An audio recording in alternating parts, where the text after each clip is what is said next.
Hey everybody, welcome back to my channel. So today I'm doing something that I've kind of done in the past, but I used a different protein and I kind of made it into a pasta. So I don't know if you guys already saw my or seen my creamy Tuscan chicken pasta, but I'm going to be kind of making that, but with salmon with no pasta. So we're just going to hop right into the video because this is such a simple, easy dish that you can make on a weekday. So I'm going to start out with my salmon portions, and I have 4 of them, and I'm going to season them with Old Bay, some black ground pepper, a splash of salt. You can of course season your salmon to taste, and some garlic powder and a splash of Cajun seasonings, guys.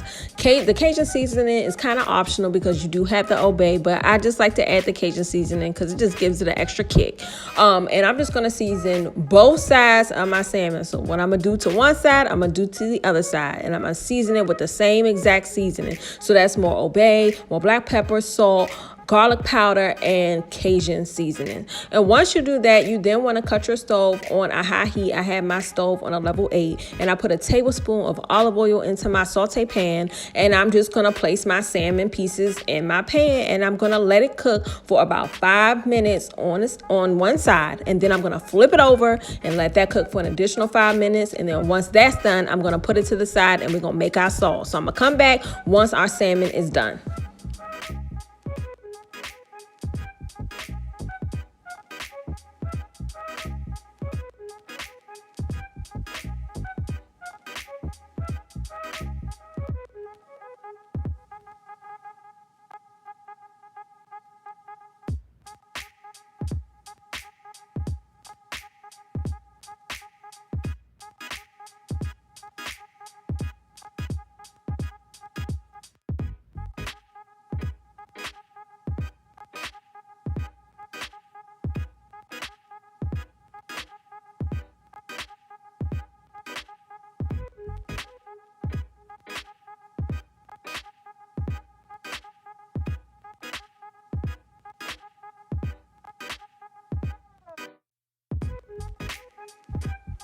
Okay, so now our salmon is done. I'm going to put in 2 tablespoons of butter. Don't clean that pan, guys. It's very important to use that oil and the drippings from the salmon so we can flavor our sauce. So I put 2 tablespoons of butter in. I kind of let that melt. Once that's melted, I'm going to add 1/4 cup of diced onions into my pan. And then I'm going to add about 1 teaspoon of minced garlic. You can use fresh garlic if you want to. And I'm just going to let that saute together for about 2 to 3 minutes. And then, guys, we're going to put the same thing that we put in our creamy Tuscan chicken pasta video. We're going to add in some sun-dried tomatoes. You can add in as many as you want to, but I put in 1/4 cup. And then I'm going to let that simmer for another 2 to 3 minutes. And then I'm going to come back and I'm going to add in a total of 1.5 cups of heavy whipping cream, guys. This, once it do that, y'all, it's going to get nice and thick, nice and creamy, and that's what we want. We want it to be creamy. And at this point, you can also season your sauce. So I'm going to be seasoning it with some Italian seasoning, some black pepper, just a splash of salt, and some paprika, guys. That's it. Season to taste, guys. So once you mix it around, taste it with a spoon. If you need some more seasoning, add some more seasoning. If you want to use different seasonings from what I'm using, you can do that, guys. Make this recipe your own, as I always like to say.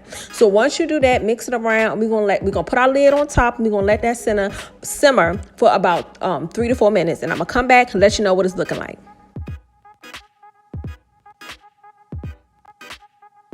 Okay, guys, so we're back and our sauce has thickened up, and as you can see, it looks absolutely beautiful, but it ain't done yet because we're going to add some cheese to it. Guys, you can use whatever type of cheese you want to. I like to use Parmesan, but you can use cheddar, you can use mozzarella, you can use any type of cheese you want to. I add in a nice amount of cheese, and at this point, once you add your cheese in, please add your spinach in. Add about 1 cup to 1.5 cups of spinach. I was so excited and I was so hungry that I went ahead and added in my salmon and was like, I'm missing something wrong with the color. It normally have something green in it. And then I looked and my spinach was sitting to the right of me. So I had to add in my spinach after I added in my salmon. But please, it's much easier to add in a cup of spinach before you add in your salmon. As you're going to see, I had to just let it do what it do and wilt on down by itself. But I added in my salmon. Then I realized I royally screwed up, added in my spinach, and I just put the lid on top so it can like cook down once I tried to mix it around the salmon. And I'm just gonna let it cook. I'm gonna let it do what it do. There's nothing else that you have to do to this dish really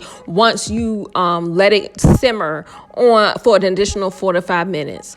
I typically serve it right out the pan because it's so pretty, and all that sauce and that spinach, guys. This is presentation time because presentation is key. How many videos have I had where I'm just serving out the pot? I think I only had like 2. That means this speaks for itself. Okay, the fact that I don't even have to do anything to it, that just speaks for itself. But as you can see, I'm just now adding the sauce on top of the salmon, so then the sauce can even like get up in the salmon, all up and through the salmon. So when you go ahead and take a bite of it, if you do want to serve this with something starch, I serve it with mashed potatoes or wild rice. You can serve it with a vegetable. You can serve it with anything you want to. Typically I serve it with mashed potatoes and broccoli, but whatever. But you just want that sauce. Just put enough sauce all up and through so that it like seep down into the mashed potatoes or the rice. Absolutely delicious. But once I do that, I do actually sprinkle some paprika on top of the salmon, and that's just to give it a little bit more color to it, as you can see, to make it look even more prettified. But guys, that's pretty much it. If you guys want to try this dish, please try this dish and try it on a weekday. Y'all know how I feel about easy meals being done, especially on weekdays. Y'all gotta work, we got quarantine, or I don't know if we quarantine. I don't even know what's going on with COVID at this point no more. But just try this dish. It's absolutely delicious. And you can also check out my creamy Tuscan chicken pasta video. That's pretty much kind of like the same thing, just a different protein and no pasta. But that's it, guys. Be sure to like, comment, and subscribe, and make sure you guys are washing your hands, and I will see you guys at my next video.